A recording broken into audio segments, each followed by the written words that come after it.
Mes parents m'ont renié lors de ma remise de diplôme, me qualifiant des « investissements ratés », ignorant que je payais leur prêt immobilier. Alors j'ai annulé toutes les factures, regardé leur voiture se faire saisir, et utilisé mes compétences en criminalistique pour exposer leur fraude jusqu'à ce qu'il n'ait plus rien. Je m'appelle Ambé Alexander. Et pendant les 3 dernières années, j'avais fonctionné à la caféine, à l'adrénaline, et à l'espoir désespéré que prouver ma valeur me rendrait enfin digne d'amour. Ce soir était censé être la ligne d'arrivée. Je venais d'obtenir ma maîtrise en comptabilité judiciaire, un diplôme qui m'avait coûté chaque week-end, chaque fête, et chaque dollar supplémentaire que j'avais gagné en travaillant en double service. Le lieu, un manoir historique restauré dans le centre-ville de Charleston, était à couper le souffle. C'était le genre d'endroit où l'air sentait le jasmin et l'argent ancien, où le groupe de jazz dans un coin jouait à un volume qui encourageait la conversation mais décourageait l'honnêteté. Les tables étaient recouvertes de linge de table blanc si net qu'il semblait pouvoir vous couper, et la douce lueur des lustres se reflétait sur les verres en cristal, peignant tout d'une teinte dorée trompeuse. J'avais organisé cette soirée à la seconde près. Je voulais la perfection. J'avais besoin de la perfection. Mes collègues du cabinet étaient là, regroupés par petits groupes, tenant des flûtes de champagne et riant poliment. Mon conseiller pédagogique, le professeur Thorne, était près du buffet, hochant la tête d'un air approbateur devant le festin. C'étaient les gens qui m'avaient vu avec des cernes sous les yeux, ceux qui savaient exactement à quel point j'avais lutté pour arriver ici. Mais alors que je me tenais près de l'entrée, lissant la soie de la robe vert émeraude que j'avais économisée pendant 6 mois pour acheter. Mes yeux n'étaient pas sur eux, je regardais les lourdes portes en chêne. Il était 19h45. L'invitation avait dit 19h précise. Mon estomac se tordait. Un mélange acide familier d'effroi et d'anticipation. Je me suis dit qu'ils étaient juste coincés dans les embouteillages. Les embouteillages sur King Street pouvaient être brutaux un vendredi. Mais au fond de moi, je savais la vérité. La ponctualité est une forme de respect. Et mes parents, Richard et Linda, n'avaient jamais ressenti le besoin de m'offrir cette monnaie. Quand les portes se sont enfin ouvertes, la pièce n'est pas devenue silencieuse, mais la température a semblé baisser de 10 degrés. Mes parents sont entrés. Ils n'avaient pas l'air désolés. Ils n'avaient pas l'air pressés. Ils se sont déplacés avec une désinvolture lente et délibérée, comme s'ils faisaient une faveur au lieu en existant entre ces murs. Mon père portait un costume peut-être d'une saison trop vieux, mais repassé avec une précision militaire. Ma mère portait une robe de cocktail qui brillait un peu trop agressivement pour l'éclairage. Ils étaient les mains vides. Pas de cartes, pas de petits sacs cadeaux, pas de fleurs. Je me suis dirigé vers eux, mes talons claquant sur le parquet, un sourire plaqué sur mon visage qui semblait tenu par des agrafes. « Vous êtes arrivés ?» ai-je dit, me penchant pour serrer ma mère dans mes bras. Elle s'est raidie, m'offrant une joue qui ressemblait à du marbre froid. Ses yeux n'ont pas rencontré les miens. Au lieu de cela, ils ont balayé par-dessus mon épaule, scrutant la pièce, évaluant la foule. Elle calculait la valeur nette de la pièce, vérifiant s'il y avait quelqu'un d'assez important pour assister à leur arrivée. Le stationnement était un cauchemar, a dit mon père, ne me regardant pas non plus. Il ajustait ses boutons de manchette. Et cet endroit est difficile à trouver. Un peu prétentieux pour une fête étudiante, n'est-ce pas? C'est une célébration de remise des diplômes, papa, ai-je dit, gardant ma voix égale. Et je ne suis plus étudiante. Avant qu'il ne puisse répondre, les portes se sont rouvertes. Si l'entrée de mes parents avait été un courant d'air froid, cette nouvelle arrivée fut une éruption solaire. Ma sœur Blair est entrée d'un pas léger. Elle avait 2 ans de moins, rayonnante d'une aisance qui ne vient que de n'avoir jamais porté de lourd fardeau dans sa vie. Elle portait une robe de créateur qui, je le savais, coûtait plus cher que ma première voiture. Une robe payée par la carte de crédit que je remboursais discrètement depuis 2 ans. La voilà, s'est exclamée ma mère, sa voix s'animant soudain d'une chaleur que je n'avais pas entendue depuis une décennie. Elle tendit la main vers Blair, l'attirant dans une étreinte sincère et serrée. « Oh, tu es magnifique, ma chérie. Absolument magnifique. N'a-t-elle pas l'air d'une star de cinéma? Richard ?» Elle illumine la pièce, a convenu mon père, un sourire fier brisant son masque stoïque. Je suis resté là, l'invité d'honneur, invisible sous mon propre projecteur. « Salut, Blair », ai-je dit. « Oh, salut, Ambé », a dit Blair, me faisant un rapide signe de la main distrait avant de se retourner vers nos parents. Vous avez vu le voiturier? Il était tellement impoli, j'ai failli ne pas laisser la voiture. Pendant les 20 minutes suivantes, la dynamique était établie. Mes parents tenaient la cour près du bar, mais le sujet n'était jamais mon diplôme, ma nouvelle certification, ou les offres d'emploi que je recevais. Ils parlaient du calendrier social de Blair. Ils parlaient d'un éclaireur de mannequins qui aurait soi-disant remarqué Blair au centre commercial. Ils parlaient de la façon dont Blair envisageait de lancer un blog sur le style de vie. Je me suis glissé en périphérie, sentant le serrement familier dans ma gorge. C'était comme une main pressant ma trachée, coupant l'air. J'ai pris une gorgée d'eau, essayant d'avaler la boule de rejet. En B, a appelé une voix. C'était Monsieur Henderson, un associé principal du cabinet où j'avais fait mon stage et où j'avais juste accepté un poste d'associé à temps plein. C'était un homme aimable aux cheveux argentés et à la fois en la méritocratie qui semblait presque démodée. Il s'est approché, flanqué de 2 autres collègues. Je disais justement à votre père, a dit Monsieur Henderson, faisant signe à mes parents de se joindre au cercle. Que ce qu'Ambé a accompli est vraiment remarquable. Réussir les examens du premier coup tout en travaillant à temps plein, c'est du jamais vu. Mon père s'est retourné, faisant tournoyer le scotch dans son verre. Il a regardé Monsieur Henderson, puis moi. Il avait un sourire sur le visage, mais il n'atteignait pas ses yeux. C'était un sourire de requin. Nous sommes certainement surpris, a dit mon père en douceur. Surpris? Monsieur Henderson a ri, pensant que c'était une blague modeste. Vous devriez être fier. Elle a payé elle-même tout son programme de maîtrise. Pas $1 de dette. Ce genre de discipline est rare. L'air dans le cercle a changé. Le sourire de ma mère affaibli. Le récit qu'ils aimaient raconter, celui où ils étaient les bienveillants protecteurs d'une fille en difficulté, légèrement incompétente, était remis en question par les faits. Mon père a pris une lente gorgée de sa boisson. Il a posé le verre sur la table haute avec un tintement sec. Eh bien, a dit mon père, sa voix assez forte pour couvrir la musique jazz. Elle a toujours été douée pour thésauriser son argent. L'éducation, c'est bien, bien sûr. Mais certains pourraient dire qu'il est un peu égoïste de ne se concentrer que sur soi-même, vous ne croyez pas? Pendant que la famille fait des sacrifices, Ambé construit son CV. Le silence qui a suivi a été instantané et violent. Monsieur Henderson a cligné des yeux, confus. Je ne suis pas sûr de comprendre. L'autonomie est une vertu. Il y a l'autonomie, a continué mon père, son ton dégoulinant d'un venin conversationnel décontracté. Et puis il y a le fait de négliger ses racines. Mais ce soir, c'est à son sujet, n'est-ce pas? Ne gâchons pas ça avec la réalité de sa faible contribution aux personnes qui l'ont faite. Ma mère a poussé un petit soupir délicat comme si elle était la victime malheureuse de mon ambition. C'est bon, Richard. Nous y sommes habitués. Ambé a toujours été indépendante. Elle a prononcé le mot « indépendante » comme si c'était un synonyme de traître. Mon visage brûlait. Je sentais les yeux de mes collègues, de mes amis et de mon mentor sur moi. Ils étaient gênés pour moi. Il assistait à une cruauté privée, présentée comme une conversation publique. Je voulais crier. Je voulais énumérer chaque facture d'électricité, chaque prime d'assurance, chaque paiement de carte de crédit que j'avais fait pour maintenir leurs lumières allumées et Blair dans des vêtements de marque. Mais je ne l'ai pas fait. L'entraînement d'une vie entière à marcher sur des œufs a pris le dessus. Je me suis raclé la gorge. Je pense qu'il est temps de porter un toast, ai-je dit. Ma voix sonnait étrange à mes propres oreilles, creuse, lointaine. Je me suis dirigé vers le centre de la pièce. J'ai tapé une cuillère contre mon verre. La pièce s'est complètement tue. J'ai regardé la mère de visage. J'ai vu Monsieur Henderson l'air inquiet. J'ai vu Blair faire défiler son téléphone, y prêtant à peine attention. Et j'ai vu mes parents me regarder avec un air de défi. Ils me mettaient au défi de faire une scène. Ils voulaient que je craque. Si je pleurais, si je criais, je serais l'instable.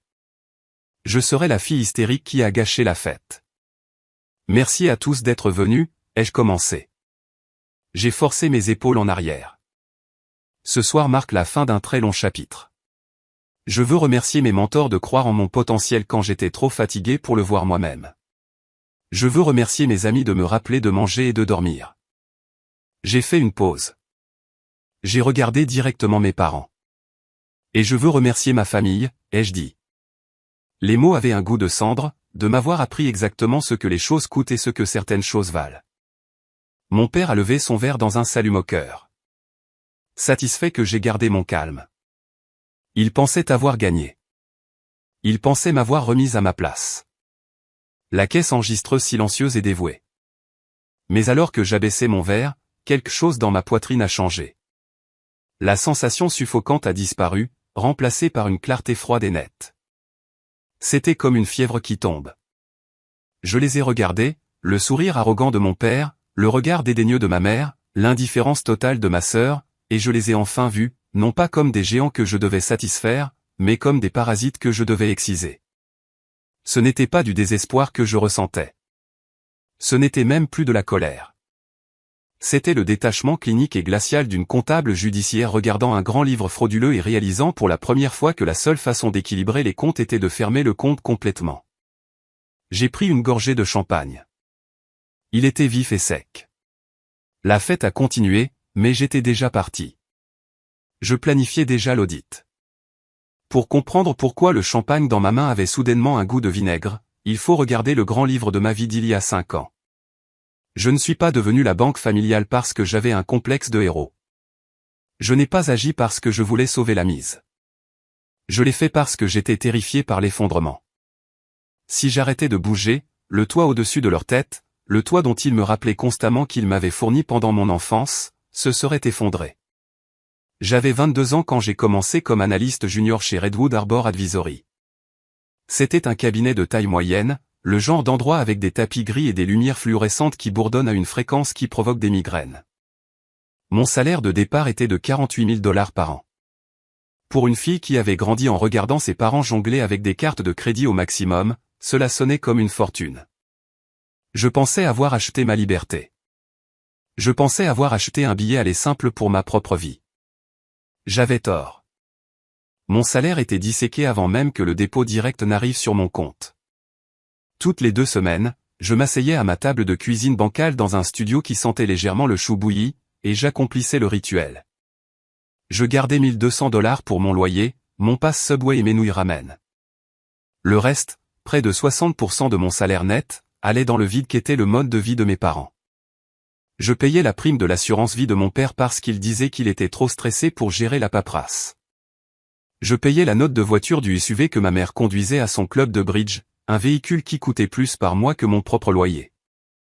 Je payais la facture d'électricité d'une maison de 4 chambres où le thermostat était toujours réglé à 22 degrés Celsius, tandis que je dormais dans un pull pour économiser sur le chauffage. Et puis il y avait les cartes de crédit, 3 d'entre elles, toutes à leur nom. Mais les identifiants de connexion étaient enregistrés sur mon ordinateur portable. C'est moi qui cliquais sur payer, regardant mes économies s'évaporer afin qu'ils puissent maintenir un score de crédit qui leur permettait de prétendre qu'ils étaient de la classe moyenne supérieure. Ils n'ont jamais dit merci, pas une seule fois. Dans la maison Alexander, la gratitude était pour les étrangers, pour la famille. C'était simplement une attente. Mon père avait une phrase qu'il aimait utiliser chaque fois que je laissais entendre que les choses étaient difficiles. Il se penchait en arrière dans son fauteuil inclinable et disait, « En B, la famille est un investissement. Nous avons investi en toi pendant 18 ans. Maintenant, les dividendes sont dus. » Il faisait de l'amour une transaction de capital risque. Il transformait le devoir filial en calendrier de remboursement. Et puis il y avait Blair. Si j'étais le coût opérationnel, Blair était l'actif de luxe. Pendant que je travaillais 60 heures par semaine chez Redwood Arbor, saisissant des données dans des feuilles de calcul jusqu'à ce que mes yeux brûlent. Blair se trouvait dans une université privée d'arts libéraux à 3 États de là. Ses frais de scolarité étaient couverts par des prêts que j'avais co-signés, mais son mode de vie, c'était moi qui le finançais. Blair avait besoin d'une nouvelle garde-robe pour la semaine de rentrée car les apparences comptaient. C'était 5 $. Blair avait besoin d'un vol pour rentrer à la maison un mardi au hasard parce qu'elle avait le mal du pays. C'était 300 $. Blair avait besoin d'aller bruncher avec les filles de sénateurs et de médecins parce que, comme le disait ma mère, le réseautage est tout aussi important que les études. Je me souviens avoir fait défiler Instagram pendant ma pause déjeuner, mangeant un sandwich froid que j'avais préparé à la maison. J'ai vu une photo de Blair tenant un mimosa, portant une écharpe en soie que j'avais payée, riant dans une cour ensoleillée. La légende disait « Manifester l'abondance ». J'ai voulu jeter mon téléphone contre le mur. C'est moi qui manifestais l'argent, mais c'est elle qui vivait l'abondance. Quand j'ai essayé d'en parler, la voix de ma mère baissait en un murmure dangereux. Elle disait « Ne sois pas jalouse, Ambé. C'est laid. Ta sœur est fragile. Elle a besoin de soutien. Tu es la forte. Tu peux gérer les tâches difficiles. » Être la forte était juste une façon polie de dire que j'étais la bête de somme. Le coup physique était inévitable. Après 3 ans de cet arrangement, je suis tombé malade. Ce n'était pas juste un rhume. C'était un épuisement si profond que mes os semblaient faits de tuyaux en plomb. J'avais une fièvre de 39,4 degrés Celsius. J'ai manqué le travail pour la première fois en 2 ans et je me suis effondré sur mon futon, frissonnant sous 3 couvertures. Mon téléphone a sonné vers midi. C'était ma mère. « Allô » ai-je dit d'une voix rauque, ma gorge semblant recouverte de papier de verre. Ambé, sa voix était aiguë. Urgente. Je suis à la caisse de la pharmacie. La carte a été refusée. Pourquoi la carte a-t-elle été refusée? Elle n'a pas demandé pourquoi j'avais l'impression de mourir. Elle n'a pas demandé si j'allais bien. Maman, ai-je murmuré. Je suis malade. Je crois que j'ai la grippe. Je n'ai pas regardé les comptes aujourd'hui. Eh bien, regarde-les maintenant, a-t-elle claqué. Il y a des gens derrière moi. C'est humiliant. Transfère les fonds de tes économies. Dépêche-toi. Je ne peux pas, ai-je dit, des larmes de frustration brûlantes dans mes yeux. Je ne peux pas accéder à mon ordinateur portable. Je peux à peine me tenir debout. Débrouille-toi, Ambé. Tu nous fais honte. La ligne s'est coupée. Elle avait raccroché à sa fille malade parce que sa crème pour le visage et ses vitamines étaient retenues en otage par une transaction refusée. Je me suis traîné jusqu'à l'ordinateur, la tête qui tournait, et j'ai transféré les 200 derniers dollars que j'avais sur leur compte. J'ai mangé du riz nature pendant les 10 jours suivants. Mais le pire moment, celui qui a vraiment creusé le vide dans ma poitrine, s'est produit il y a 6 mois. J'avais été en retard pour un transfert, juste un jour. Le système bancaire était en maintenance, et le virement pour couvrir les cotisations du club de golf de mon père n'a été effectué que le matin du 2e jour. Ma mère m'a appelé à 6 heures du matin. Elle criait.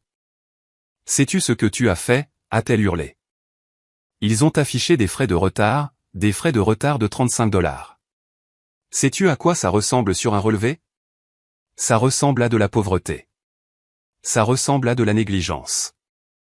C'était une erreur système. Maman, ai-je essayé d'expliquer. Je vais payer les frais. Ce n'est pas une question de frais, a-t-elle crié. C'est une question de principe. Tu es négligente.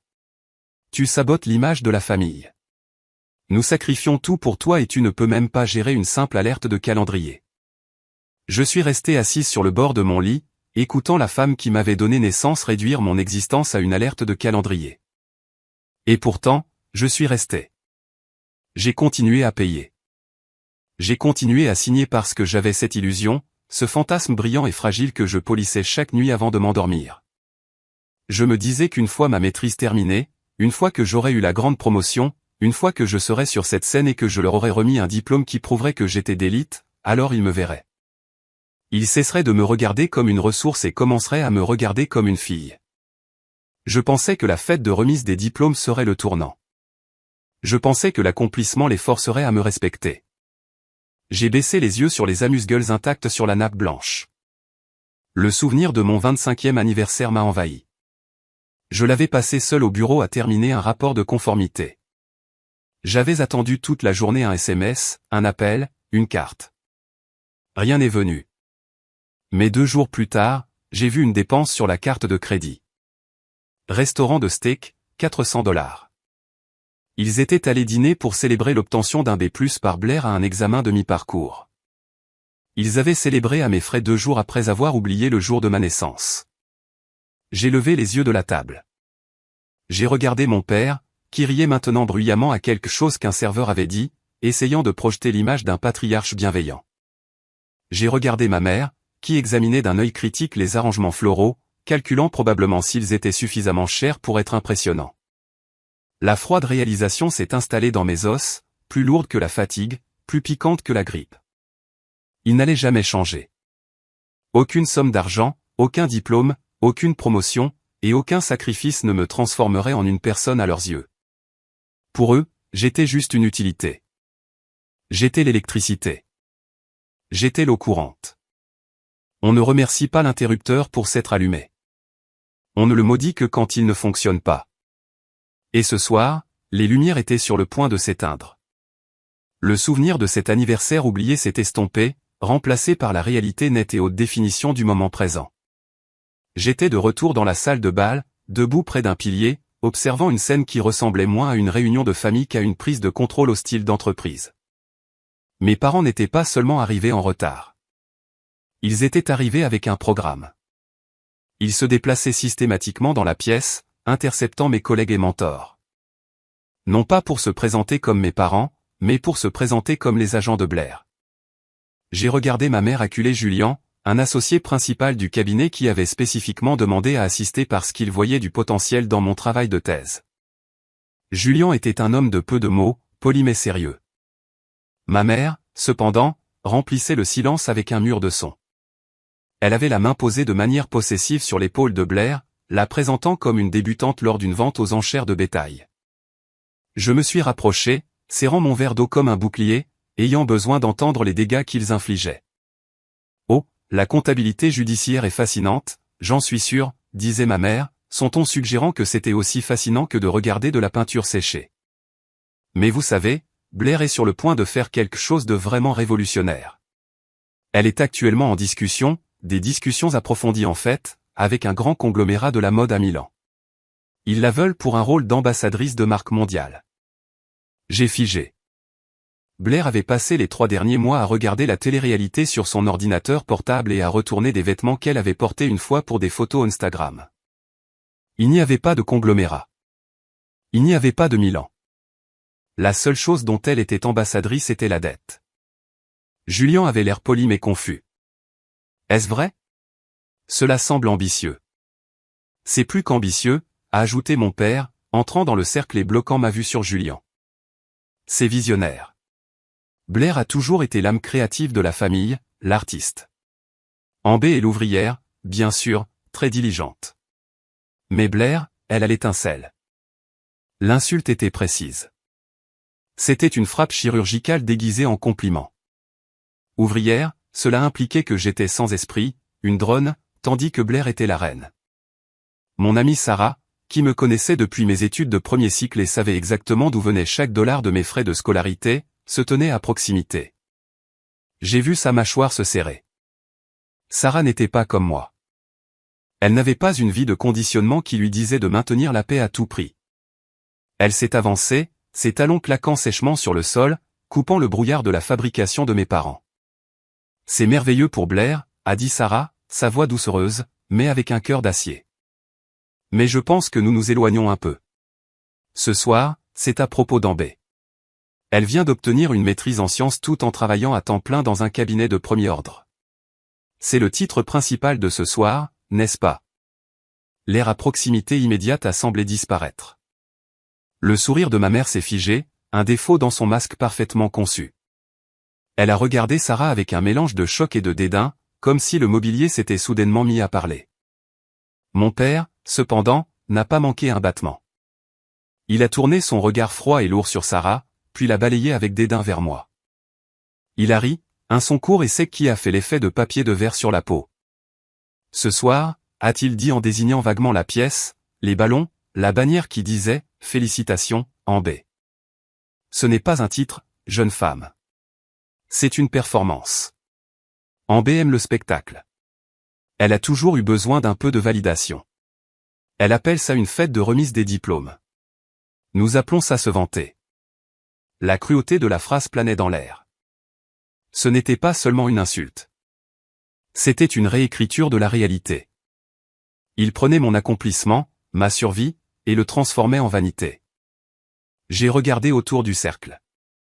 Les sourires polis sur les visages de mes collègues avaient disparu.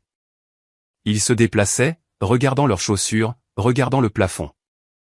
Il assistait à quelque chose de privé et de laid, une dynamique qui aurait dû être cachée derrière des portes closes, mais qui se répandait sur les nappes blanches. Il réalisait que l'ouvrière n'était pas seulement diligente, elle était assiégée. Et puis j'ai vu Blair. Elle n'était pas gênée. Elle n'essayait pas de les corriger.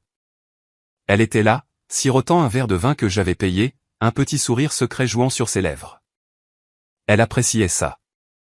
Elle aimait me voir diminuer parce que chaque centimètre que je rétrécissais était un centimètre qu'elle gagnait aux yeux de nos parents. Elle se nourrissait de la carcasse de ma dignité. Mes mains tremblaient. J'ai posé le verre d'eau sur un plateau qui passait parce que j'avais peur de l'écraser. Je devais dire quelque chose. Si je restais silencieuse, je serais d'accord avec eux. Si je restais silencieuse, j'étais le projet de vanité qu'ils disaient que j'étais. Je me suis avancé au centre du cercle. Je n'ai pas élevé la voix. Je n'ai pas crié. J'ai canalisé chaque once de sang-froid professionnel que j'avais appris dans la salle de réunion. Je pense, ai-je dit, ma voix calme, bien que mon cœur battait la chamade contre mes côtes, que nous pouvons célébrer à la fois le travail acharné et la créativité. Mais ce soir, j'apprécierais que nous nous concentrions sur la raison pour laquelle tout le monde est venu ici. Je suis fier de ce diplôme, et je suis heureuse de le partager avec les gens qui m'ont soutenu. C'était un pont. Je leur offrais une issue. Je leur donnais une chance d'être gracieux, de simplement hocher la tête et de dire oui, bien sûr. Mais mes parents ne traitaient pas avec la grâce. Ils traitaient avec la domination. Mon père m'a regardé, ses yeux se rétrécissant. Il n'aimait pas que j'aie parlé. Il n'aimait pas que j'aie repris la parole. Pour lui, ma voix était un bruit non autorisé. Vous soutenir, a répété mon père assez fort pour que la table à côté de nous entende. C'est fort de café, en baie. Nous vous avons donné la vie. Nous vous avons donné un nom. Et maintenant vous vous tenez ici dans cette pièce coûteuse à nous donner des leçons sur le soutien. Vous êtes vraiment ingrate. J'ai dit à votre mère que cela arriverait. Vous obtenez un petit bout de papier et soudain vous pensez que vous êtes meilleur que le sang dans vos veines. La pièce est devenue silencieuse. Le groupe de jazz avait cessé de jouer entre les chansons. Et dans cette brèche, la voix de mon père a retenti comme un coup de marteau. Tous les yeux dans la pièce se sont tournés vers nous. Mon patron, mon mentor, les serveurs, tout le monde. J'ai senti le sang se vider de mon visage. Ce n'était plus juste un désaccord. C'était une exécution publique de mon caractère. Mon père a regardé autour de lui, sentant la tension, et plutôt que de se rétrécir, il s'est étendu. Il aimait le public. Il a vu le support de microphone près du petit podium où j'avais prononcé mon discours plus tôt. Il a vu le potentiel pour moi de parler à nouveau, de me défendre, et il a décidé de frapper préventivement. Il a levé la main et a claqué des doigts vers un serveur qui planait à proximité avec un plateau de champagne. C'était un geste dédaigneux, arrogant, le genre que l'on utilise pour un serviteur que l'on méprise. Vous, a aboyé mon père. Jeune homme, venez ici. Le serveur, un jeune homme qui semblait terrifié, s'est avancé.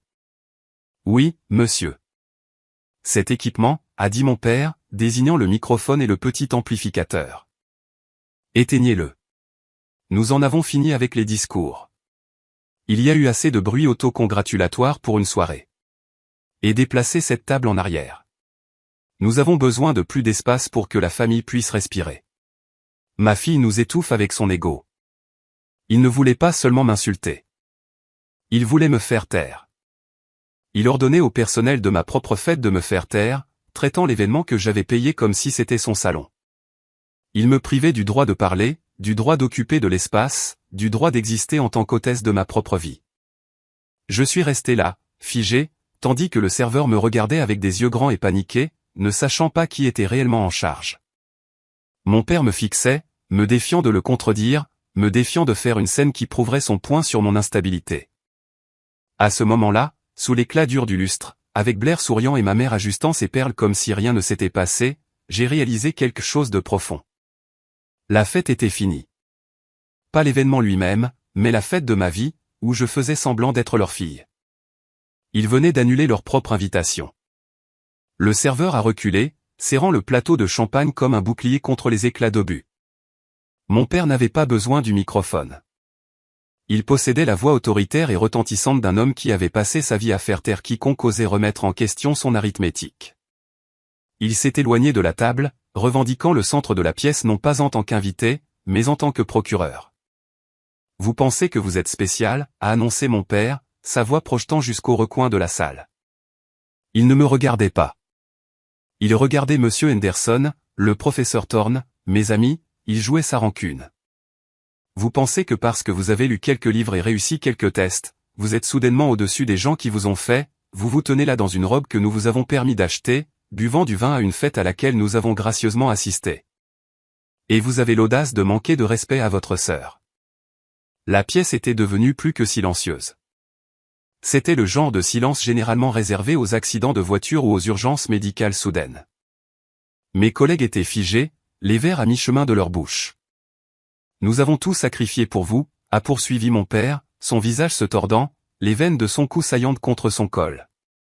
Nous vous avons donné un foyer. Nous vous avons donné un nom. Nous vous avons donné l'air même que vous respirez. Et c'est ainsi que vous nous remerciez, avec arrogance. Avec cette démonstration d'égoïsme, il a balayé la pièce du bras, rejetant les ballons, les fleurs, la célébration entière de mes 3 années de nuit blanche. Vous êtes ingrate, a-t-il craché. Vous êtes froide. Et laissez-moi vous dire quelque chose, Amber. C'est fini. Si vous vous croyez si indépendante, alors soyez indépendante. Vous êtes coupée. Vous m'entendez? Coupée. Débrouillez-vous. Nous avons fini de vous porter. L'ironie était si épaisse que je pouvais presque la goûter. Métallique et amère. Me porteur. C'est moi qui portais 3 prêts hypothécaires sur une seule conscience. Puis ma mère s'est levée. Elle a lissé le devant de sa robe à paillettes. Son visage était un masque de déception tragique. Elle m'a regardé avec des yeux qui n'étaient pas en colère mais remplis d'un dégoût profond et apitoyé. Votre père a raison, a-t-elle dit, sa voix tremblant juste assez pour paraître une victime. Nous avions de si grands espoirs pour vous. Nous pensions que vous seriez celle qui relèverait cette famille, mais vous n'êtes qu'un fardeau. Vous êtes émotionnellement sous-développé. Honnêtement, Amber, vous êtes un retour sur investissement raté. La phrase plana dans l'air, retour sur investissement raté. C'était un terme de mon monde, un terme de la finance, mais utilisé ici par une mère à sa fille dans une pièce pleine de monde. C'était un acte de violence. J'ai entendu un halètement de Sarah. J'ai vu la bouche de Monsieur Henderson s'ouvrir légèrement. Il venait de faire tomber le prétexte de la famille et d'admettre ce que j'avais toujours été pour eux, une action qui ne rapportait pas. Je n'ai pas crié. Je n'ai pas pleuré il y a 1 an, peut-être même il y a 1 heure. Cette phrase m'aurait brisé. Mais maintenant, elle ne faisait que confirmer les données. J'ai fait un pas en avant. Mon rythme cardiaque était lent, régulier, un métronome marquant la fin du monde. Un investissement raté, ai-je répété, ma voix calme, coupant la tension comme un laser. Oui, a claqué ma mère.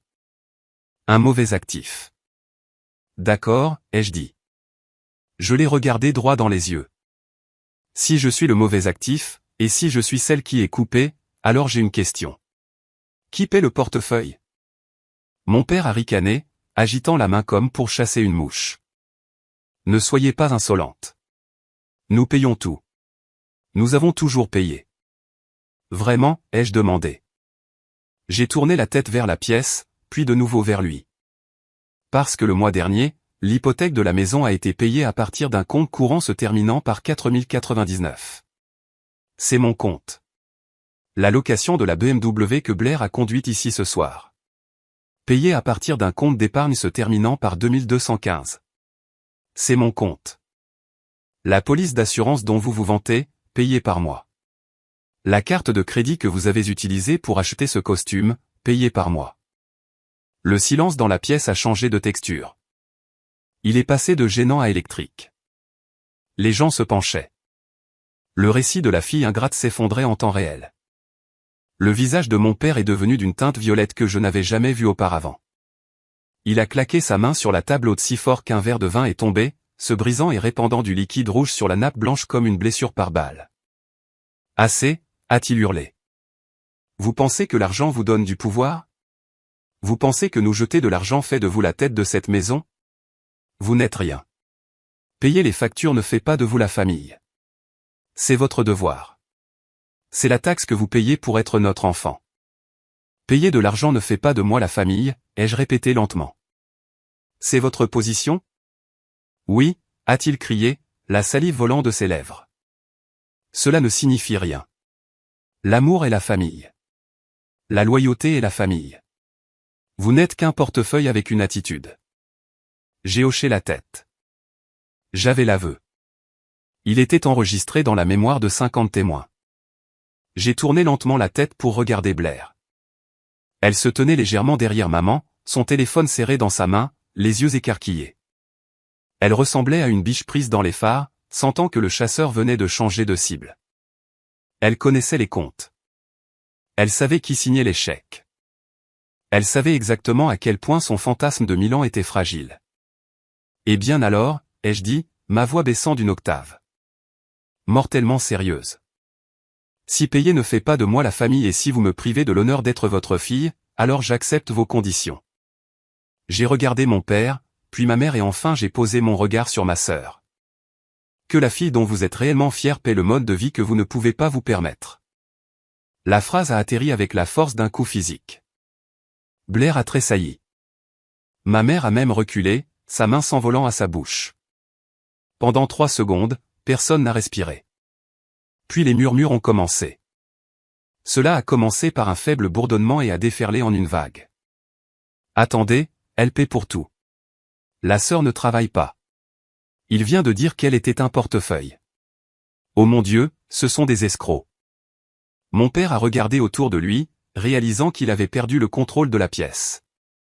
Il avait perdu le récit. La honte qu'il avait essayé de peindre sur moi lui retombait dessus. Il n'était plus le patriarche. C'était un homme qui venait d'être exposé comme indépendant. Son humiliation a muté instantanément en rage. Une rage pure, incandescente, destructrice. Il a pointé un doigt tremblant vers la porte. Dehors, a-t-il hurlé. Sa voix s'est brisée. Dehors d'ici. C'est fini. Vous êtes morte pour nous. Je n'ai pas de fille. Vous m'entendez? Je n'ai pas de fille. Richard, a sifflé ma mère, essayant de lui attraper le bras, réalisant qu'il allait trop loin. Mais il l'a repoussé. Allez, a-t-il hurlé. Prenez votre argent et allez en enfer. Je l'ai regardé une dernière fois. Je n'ai pas vu un père. Je n'ai pas vu d'autorité.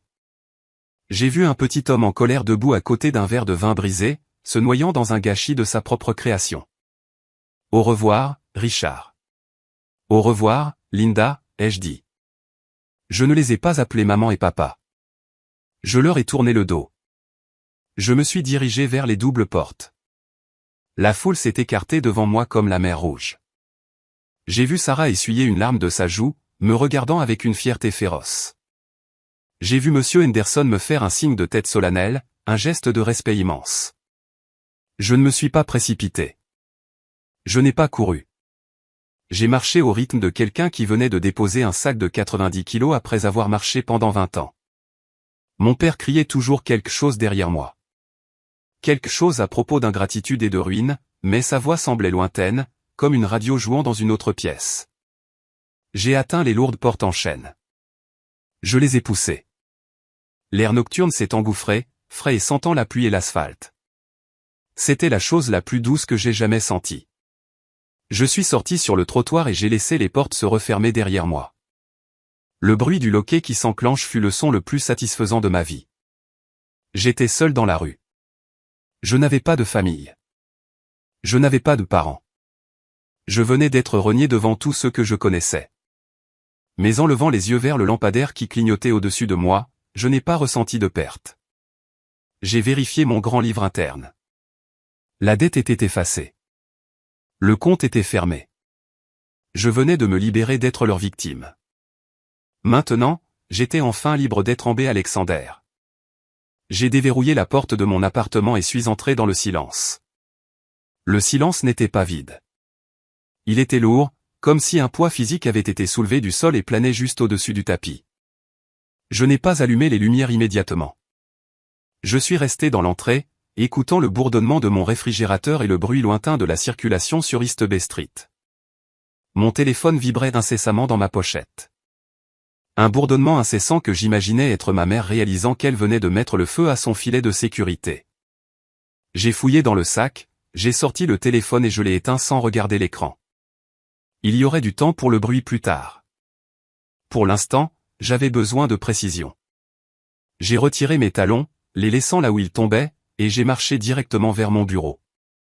Je me suis assise et j'ai ouvert mon ordinateur portable. L'écran s'est allumé, projetant une lueur bleu froid sur mes mains. Je n'ai pas pleuré. Les larmes s'étaient évaporées au moment où mon père a déclaré que je n'étais plus sa fille. Pleurer, c'était pour les gens qui avaient de l'espoir. J'avais une stratégie. J'ai ouvert un fichier nommé « Grand livre principal du ménage Alexander ». C'était une feuille de calcul que j'avais tenue pendant 5 ans, traçant chaque centime que j'avais versé dans le puissant fond du mode de vie de mes parents. Les colonnes étaient codées par couleur. Rouge pour le service de la dette, jaune pour les services publics, vert pour les dépenses discrétionnaires, leurs dépenses discrétionnaires, financées par mon salaire. J'ai craqué mes jointures et j'ai commencé le travail. Ce n'était pas un caprice. Un caprice est désordonné et impulsif. C'était une désinvestissement. Dans mon domaine de travail, lorsqu'une filiale devient toxique, la société mère rompt les liens pour arrêter l'hémorragie. J'étais la société mère. Ils étaient l'actif toxique. J'ai commencé par les services publics, la facture d'électricité, l'eau, le forfait Internet au débit qui permettait à Blair de diffuser des films en résolution 4K pendant que je travaillais tard. Les comptes étaient au nom de mon père. Il avait insisté là-dessus il y a des années pour maintenir son score de crédit, mais le paiement automatique était lié à mon compte courant. Je me suis connecté au portail de la compagnie d'électricité. J'ai navigué vers la section de facturation. Mon curseur a plané au-dessus du bouton « Supprimer le mode de paiement ». Je n'ai pas hésité. Clic. J'ai fait de même pour l'eau. Clic. Puis pour Internet. Clic. Je n'éteignais pas leur lumière. Je leur rendais simplement la responsabilité de les garder allumés. S'ils voulaient être les chefs de famille, ils pouvaient payer le privilège. Ensuite, l'assurance. C'était la grande. Mes parents conduisaient 2 voitures et Blair en conduisait une 3e. Les primes étaient astronomiques parce que Blair avait le pied lourd et 2 contraventions pour excès de vitesse que j'avais payées. Je me suis connecté au tableau de bord du fournisseur d'assurance. J'ai vu le paiement à venir prévu pour le 15, $480. J'ai annulé le transfert programmé. Puis j'ai complètement supprimé mon numéro de routage du système.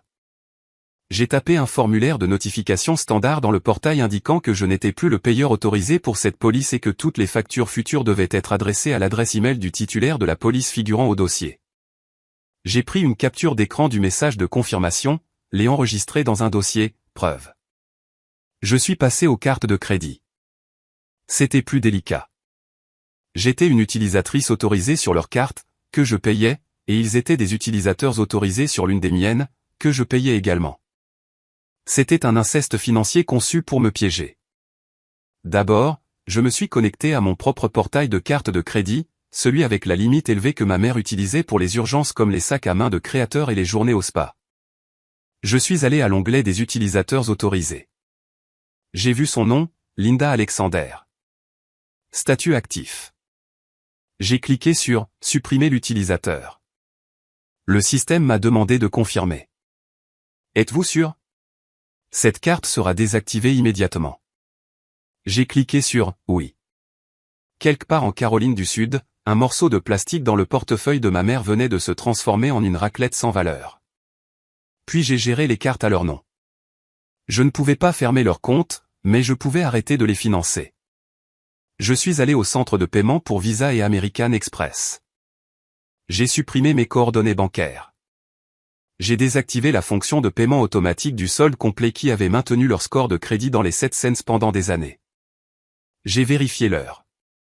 Il était 23h15. Je n'avais pas fini. Le réalisme procédural impliquait de couvrir mes traces afin qu'ils ne puissent pas invoquer la négligence ou le vol.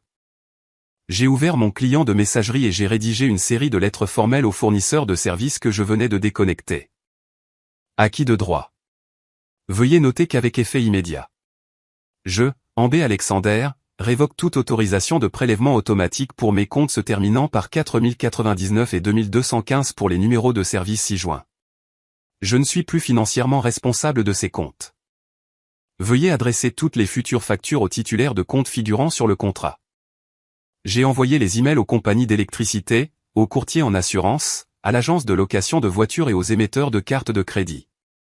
J'ai mis en CCI mon espace de stockage cloud sécurisé personnel sur chaque email. Puis je les ai imprimés au format PDF. Je les ai organisés dans un dossier numérique intitulé « Rupture ». Je me suis appuyé un instant, regardant le curseur clignoter. Il y avait un dernier détail en suspens. Les services de streaming, les abonnements primes pour les achats en ligne, les applications de livraison de nourriture. Mes parents et Blair utilisaient mes identifiants pour tout parce qu'ils ne voulaient pas payer les frais d'abonnement mensuels. J'ai parcouru la liste. Netflix, Hulu, Amazon, Spotify, Uber Eats, changer le mot de passe, se déconnecter de tous les appareils. C'était mesquin peut-être, mais la mesquinerie n'est que de l'attention aux détails quand on est en colère. J'ai imaginé Blair essayant de commander un smoothie tard dans la nuit demain et réalisant qu'elle avait été déconnectée. J'ai imaginé mon père essayant de regarder son drame historique préféré et fixant un écran de connexion qu'il ne pouvait pas contourner. Ce n'était pas une question de $12 par mois. C'était une question d'accès. Ils avaient perdu l'accès à moi, alors ils avaient perdu l'accès à mon monde. Finalement, j'ai pris mon téléphone. Je l'ai rallumé. Il a explosé de notifications. 37 appels manqués, 14 messages vocaux, 62 SMS. Je ne les ai pas lus. Je n'ai pas écouté les messages vocaux. Je savais ce qu'ils disaient. Ils iraient de « Comment avez-vous pu » à « Nous devons parler » à « Vous êtes ingrate » à « S'il vous plaît, décrochez. J'ai sélectionné toutes les conversations, maman, papa, Blair, et j'ai mis en sourdine. Je ne les ai pas bloquées. Pas encore. J'avais besoin qu'ils voient que je recevais les messages et que je choisissais de ne pas répondre. C'était un coup de force. J'ai ouvert un nouveau fil de discussion adressé à tous les trois. J'ai tapé lentement, m'assurant que chaque mot était délibéré. Selon votre déclaration de ce soir, je ne suis plus de la famille. Par conséquent, je ne suis plus la banquière de la famille. Tous les paiements automatiques et virements directs ont été annulés avec effet immédiat. Ne venez pas à mon appartement. Ne venez pas à mon bureau à partir de maintenant. Toute communication doit être écrite par email. C'est ma limite. Respectez-la. J'ai appuyé sur « Envoyer ». J'ai vu le statut « Livré » apparaître. J'ai posé le téléphone face contre terre sur le bureau. J'ai regardé l'horloge numérique dans le coin de l'écran de mon ordinateur portable. Il était presque minuit. La fête de remise des diplômes était encore techniquement en cours à l'autre bout de la ville. Ou peut-être avait-elle sombré dans le chaos. Je m'en fichais. J'ai ressenti une étrange sensation dans ma poitrine. J'ai attendu que la panique s'installe. J'ai attendu la culpabilité, cette vieille amie familière qui vivait dans mes tripes depuis l'âge de 16 ans. Mais elle n'est pas venue. Au lieu de cela, je me suis senti légère. C'était la sensation d'une plongeuse qui avait retenu son souffle pendant 20 ans, brisant enfin la surface. L'air était rare et l'eau était froide. Mais pour la première fois de ma vie, je ne me noyais pas. Je nageais. J'ai fermé l'ordinateur portable. La lumière bleue a disparu, plongeant la pièce dans l'obscurité. Je suis resté assise dans le noir, écoutant le silence, et ça sonnait comme une victoire. Demain, il me traiterait de monstre. Demain, il déclarerait la guerre, mais ce soir, j'ai dormi avec la paix d'une femme qui avait enfin équilibré les comptes.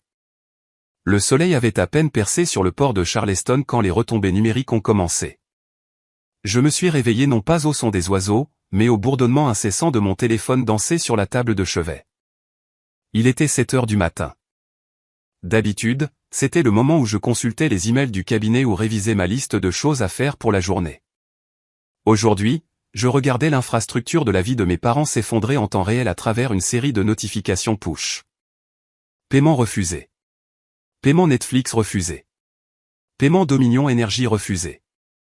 Mise à jour urgente AT Wireless du mode de paiement pour Spotify Premium. C'était une cascade de drapeaux rouges.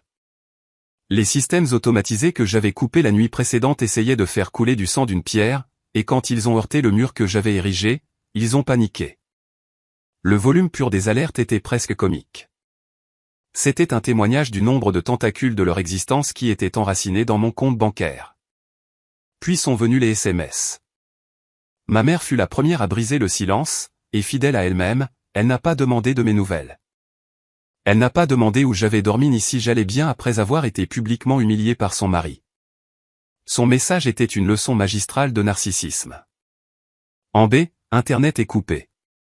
Ton père essaie de vérifier les actions. Répare ça immédiatement. Et pourquoi la cafetière ne fonctionne-t-elle pas? Tu as annulé l'abonnement Amazon pour les dosettes? J'ai fixé l'écran, clignant des yeux pour chasser le sommeil. Elle ne s'inquiétait pas d'avoir perdu une fille. Elle s'inquiétait d'avoir perdu sa caféine. Elle a traité les événements de la nuit dernière non pas comme un traumatisme mettant fin à une relation, mais comme une panne de service temporaire. Je n'ai pas répondu.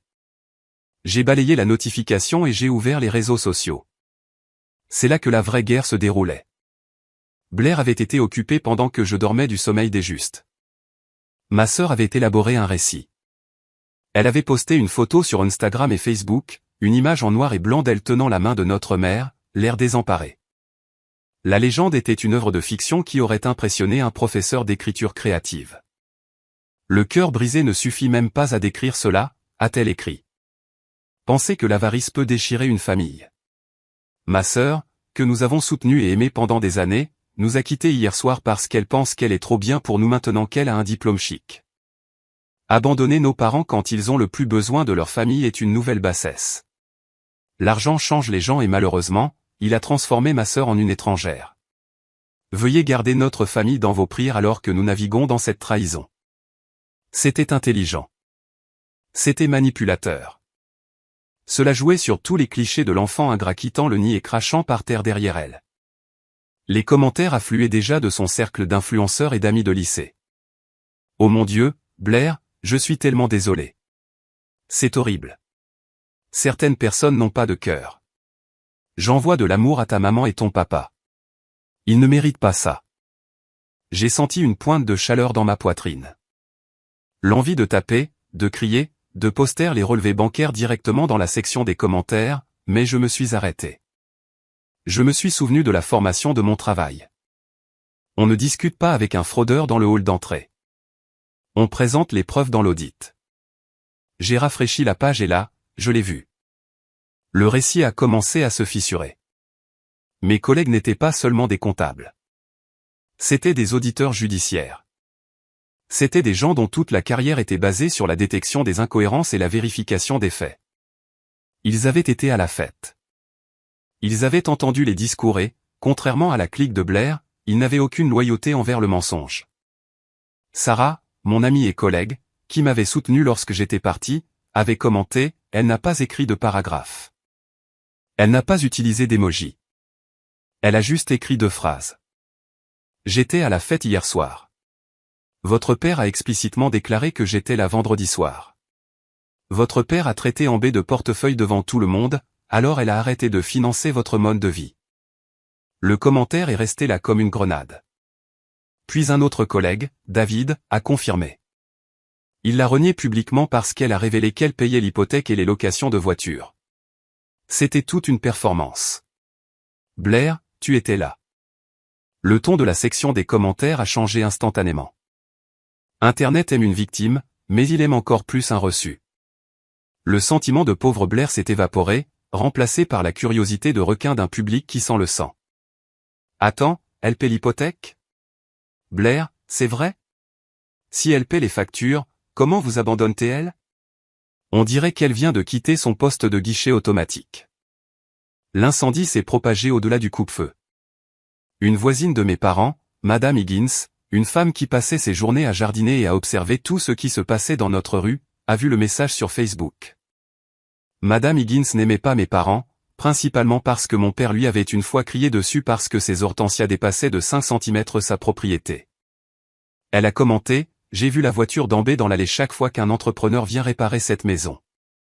Et j'ai entendu son père se vanter à la fête de quartier qu'il ne s'inquiétait pas des factures parce qu'il avait des systèmes en place. Je suppose qu'Ambé était le système. Ce fut le coup de grâce. Le récit de la fille ingrate n'a pas seulement disparu. Il a été incinéré. J'ai regardé les chiffres grimper. Partages, retweets. Des gens que je ne connaissais même pas prenaient des captures d'écran du commentaire de Sarah et les publiaient côte à côte avec la supplique en larmes de Blair. L'expression « payer ne fait pas de vous la famille » a commencé à être une tendance locale. Cela se retournait contre eux de manière spectaculaire. La tentative de mon père de me faire ont été devenue l'arme même qui le privait de sa dignité. Mon téléphone a sonné. C'était mon père. Il n'appelait pas pour l'argent. Il n'appelait pas pour les lumières. Il appelait parce que pour un homme comme Richard Alexander, perdre de l'argent était douloureux, mais perdre la face était fatal. Il vivait pour la perception du pouvoir. Il avait besoin que le club de golf le considère comme un succès. Il avait besoin que les voisins le considèrent comme un patriarche. Maintenant, tout le monde savait qu'il était un dépendant vivant de la charité de sa fille et, pire, qu'il avait mordu la main qui le nourrissait.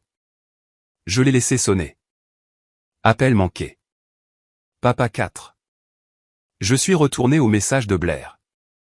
Les commentaires devenaient féroces maintenant. Les gens posaient des questions sur le poste à Milan. Les gens demandaient pourquoi elle avait besoin de prières si elle avait tant de succès. Blair, n'as-tu pas posté une photo de sac Chanel la semaine dernière? Ambé a-t-elle payé pour cela aussi? La panique s'est installée. Je pouvais la voir se produire en temps réel. D'abord, Blair a commencé à supprimer des commentaires. Puis, elle a désactivé les commentaires entièrement, mais Internet est éternel, et les captures d'écran circulaient déjà dans les groupes communautaires locaux de Charleston. 5 minutes plus tard, le message avait disparu. 10 minutes plus tard, tout le compte de Blair était mis en privé. C'était un aveu de culpabilité. Si elle avait dit la vérité, elle se serait battue. Elle aurait posté des preuves, mais elle n'avait rien. Elle avait essayé de déclencher une guerre sur les réseaux sociaux avec une comptable judiciaire, oubliant que toutes mes compétences étaient basées sur la documentation et la vérification. Je me suis assise sur ma chaise, sirotant mon café, que j'avais payé, dans un appartement que je payais, et j'ai regardé le chaos s'installer dans une humiliation rampante pour eux. Je n'ai pas tapé un seul mot, ai-je dit. Je n'ai pas aimé un seul commentaire. Je n'ai pas posté de réfutation. J'ai ouvert mon dossier de preuves sur mon ordinateur portable. J'ai pris des captures d'écran du message original de Blair. J'ai pris des captures d'écran du commentaire de Sarah, de la confirmation de David et du témoignage de Madame Higgins. J'ai pris des captures d'écran des horodatages montrant Blair supprimant les preuves. J'ai tout sauvegardé. Mon silence était plus fort que tout ce que j'aurais pu écrire. En ne m'engageant pas, je ressemblais exactement à ce que j'étais, une professionnelle qui en avait fini avec le drame. J'ai laissé la vérité faire le gros du travail. Ma mère a de nouveau envoyé un SMS. Décroche. Ton père a des douleurs thoraciques. J'ai regardé le message. Il y a une semaine. Cela m'aurait fait courir vers ma voiture, traversant la circulation pour les rejoindre. J'aurais appelé l'ambulance, payé la quote-part et me serais assise à leur chevet pendant qu'ils me reprochaient la nourriture d'hôpital. Mais aujourd'hui j'ai regardé l'horodatage. J'ai regardé la manipulation. C'était le coup classique. Quand la culpabilité échoue, utilisez la peur. Quand la peur échoue, utilisez les urgences médicales. J'ai tapé une réponse, mais je ne l'ai pas envoyée à son téléphone. J'ai ouvert mon application de messagerie. J'ai composé un nouvel email adressé à tous les deux. Objet, protocole d'urgence médicale. Si Richard subit une urgence médicale, veuillez appeler le 911 immédiatement. Je ne suis pas médecin et je ne suis plus votre contact d'urgence. Ne me contactez pas avec des mises à jour sur la santé, sauf s'il s'agit d'une notification formelle d'un professionnel de la santé ou d'un avocat. J'ai appuyé sur « Envoyer ». J'ai ressenti une légère douleur froide dans l'estomac, un fantôme de l'ancienne culpabilité. Mais ensuite, je me suis souvenu du serveur. Je me suis souvenu du microphone coupé. Je me suis souvenu du « retour sur investissement raté ». Les douleurs thoraciques étaient probablement des crises de panique causées par la réalisation soudaine que la facture était enfin arrivée à échéance. Et pour la première fois de leur vie, ils devaient la payer eux-mêmes. J'ai fermé l'email. J'ai fermé les onglets des réseaux sociaux. J'avais du travail à faire. Du vrai travail. Celui qui paie les factures. Et pour la première fois, chaque dollar que je gagnais aujourd'hui serait le mien. Lundi matin, chez Redwood Arbor Advisory, c'était généralement une étude du silence contrôlé. C'était un endroit où le son le plus fort était le bourdonnement du système de climatisation ou le doux clic d'un clavier. Je suis entré par les portes vitrées tournantes à 8h30. Serrant ma mallette et un café que j'avais acheté au chariot du coin. Je me sentais blindé. Mon costume était repassé. Mes emails étaient organisés et pour la première fois depuis des années, mon compte bancaire était uniquement sous mon contrôle. Je pensais que le champ de bataille était derrière moi, laissé dans les sections de commentaires chaotiques du week-end ou la boîte vocale que je n'avais pas consultée. J'avais tort. Le champ de bataille m'avait suivi au travail. J'ai passé ma carte au tourniquet. Le petit bip ressemblant à un gazouillis rassurant d'accès. Mais en regardant vers la réception principale, l'air dans mes poumons s'est transformé en glace. Ils étaient là. Mon père faisait les 100 pas devant le bureau de réception en marbre. Son visage d'un rouge marbré qui jurait avec l'esthétique gris élégant du hall. Ma mère était assise sur l'un des canapés de la salle d'attente, tapotant ses yeux avec un mouchoir, jouant une performance de chagrin assez forte pour être entendue par les gardes de sécurité, mais assez silencieuse pour paraître pathétique plutôt qu'agressive. J'ai figé. C'était mon sanctuaire. C'était le seul endroit où j'étais défini par mon rendement, pas par ma lignée. Vous ne pouvez pas monter là-haut sans rendez-vous, disait la réceptionniste. Une jeune femme nommée Chloé disait. Sa voix était tendue. Je n'ai pas besoin de rendez-vous, a crié mon père. Le son a résonné sur les hauts plafonds, faisant s'arrêter et se retourner 3 analystes près des ascenseurs. Je suis son père. Elle ruine cette famille. J'exige de la voir. Il m'a aperçu. Pendant une seconde, il a semblé soulagé, comme si me voir signifiait que le guichet automatique était de nouveau en ligne. Mais ensuite la rage a pris le dessus. Il a foncé vers les tourniquets, me pointant du doigt à travers la barrière de verre. Vous, a-t-il crié. Vous pensez que vous pouvez simplement envoyer un email? Vous pensez que vous pouvez simplement nous couper comme si nous étions un service d'abonnement? Ma mère s'est levée en hurlant.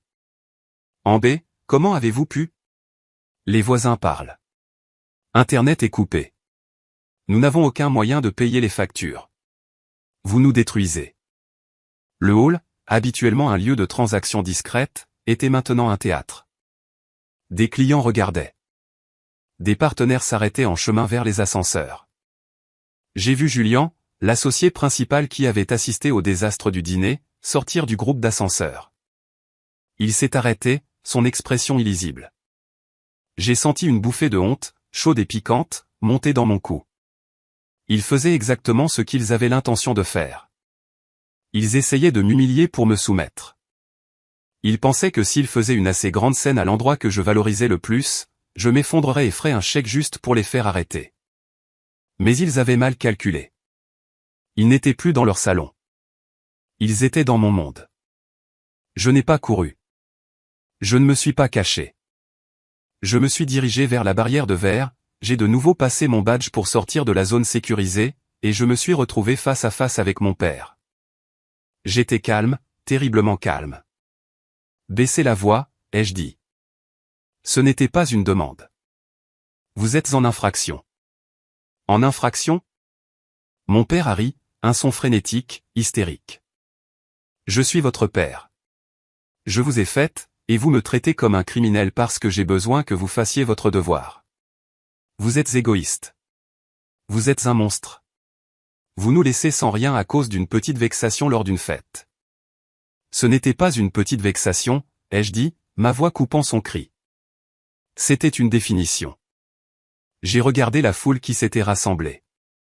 J'ai vu les gardes de sécurité s'approcher, les mains planant près de leur ceinture. J'ai vu mes collègues regarder, non pas avec jugement envers moi, mais avec horreur envers eux. Ils ont vu la salive voler de la bouche de mon père. Ils ont vu le théâtralisme des sanglots de ma mère.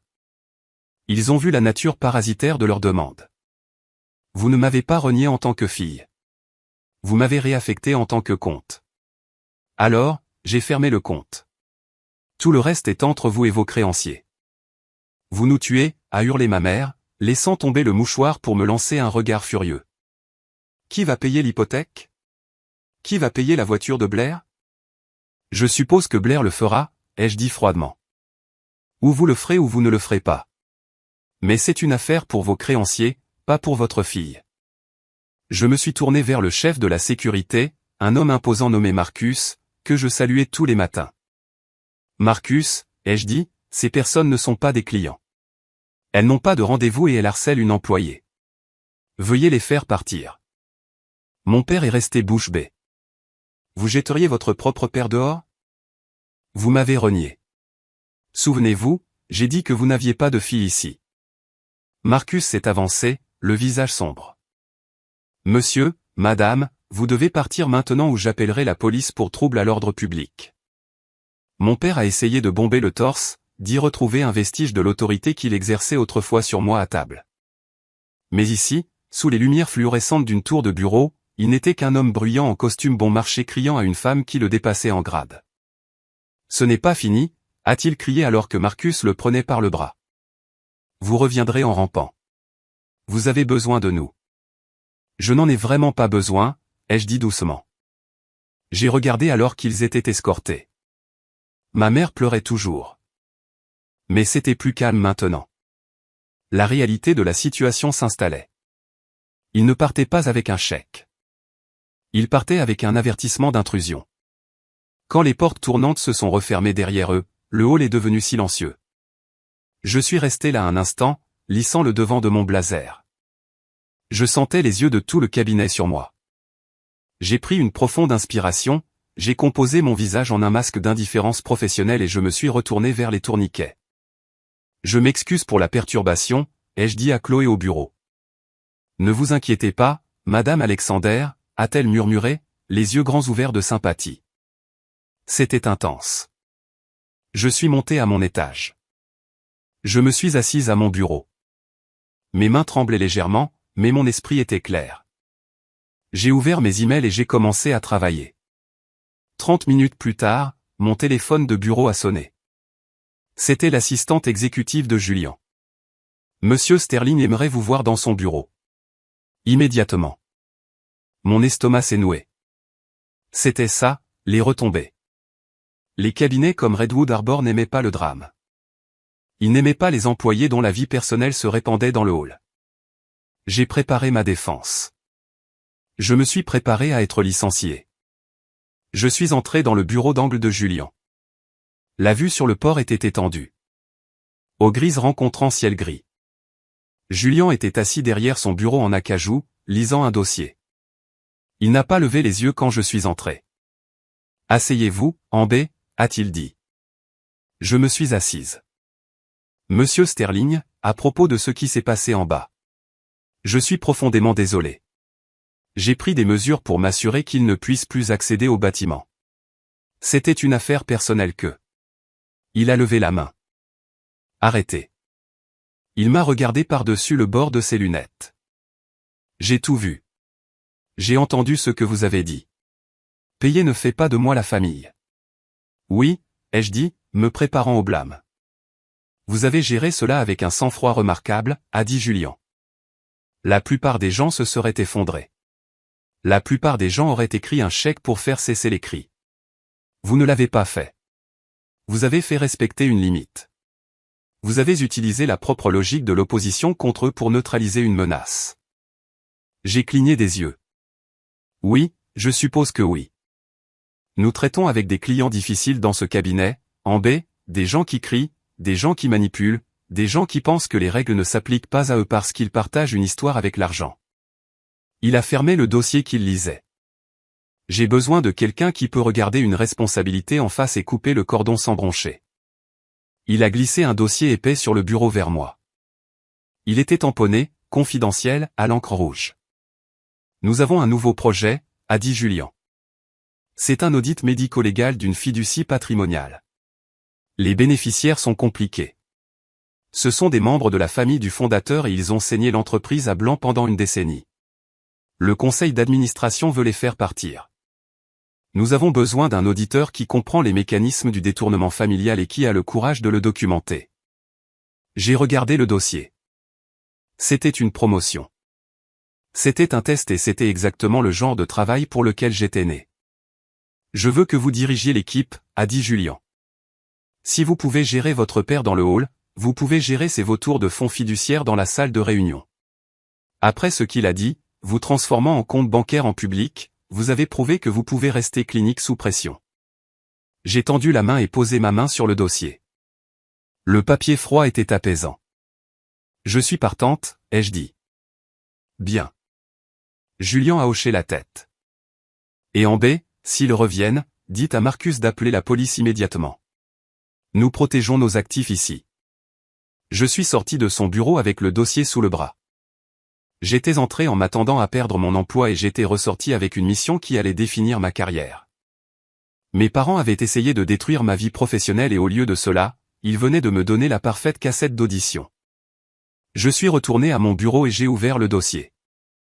En parcourant les noms et les chiffres, une pensée m'est venue. Les compétences que j'étais sur le point d'utiliser pour démanteler cette fiducie corrompue étaient les mêmes compétences dont j'aurais besoin pour la phase finale de ma propre libération. Je n'étais plus seulement une auditrice. J'étais une nettoyeuse et j'avais beaucoup de désordre à nettoyer. Le nouveau bureau qui m'avait été attribué pour le projet de fiducie patrimoniale était calme. Un contraste saisissant avec le bruit chaotique de l'implosion de ma famille. C'était un espace vitré au 24e étage détaché de l'open space où travaillaient les jeunes analystes. J'ai passé les 3 premiers jours à me plonger dans l'autopsie financière de la fiducie corrompue que Julien m'avait remise. C'était un fouillis de sociétés écrans, d'actifs cachés et de dépenses classées comme honoraires de consultation qui n'étaient clairement que des paiements à des neveux et nièces paresseux. Alors que je traçais le flux d'argent dans la famille de cet étranger, une sensation froide et familière a commencé à me monter dans le dos, les schémas étaient trop similaires.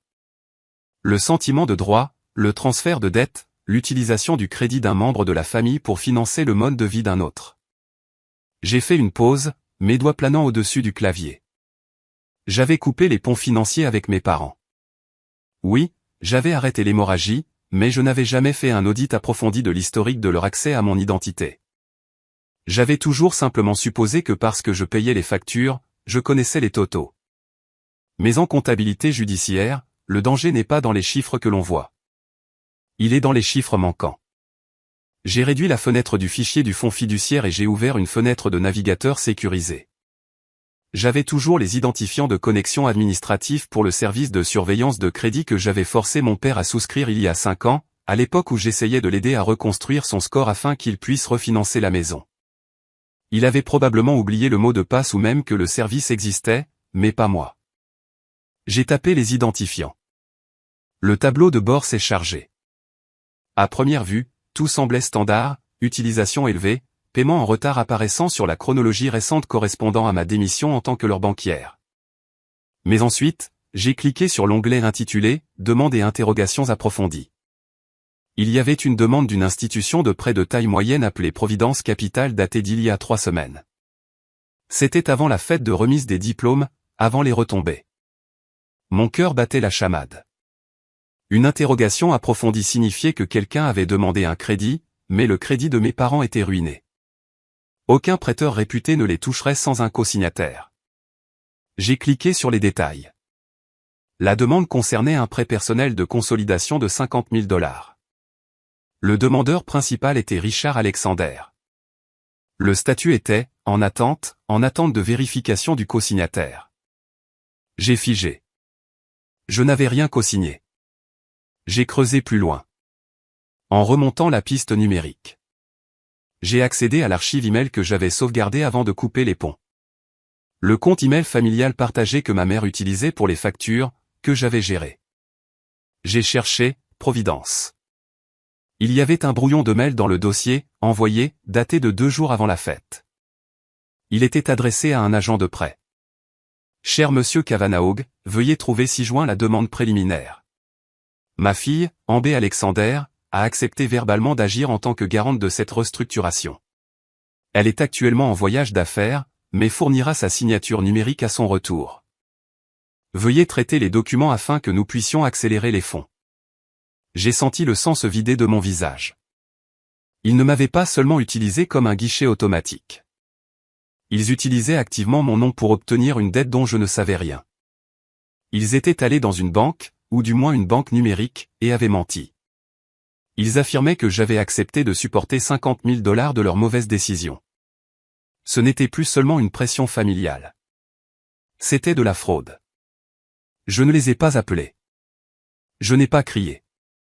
Je suis passé en mode travail. J'ai imprimé l'email. J'ai pris des captures d'écran de la demande de crédit. J'ai téléchargé les métadonnées montrant l'adresse IP à partir de laquelle la demande avait été envoyée. Cela correspondait à l'adresse IP du routeur domestique de mes parents.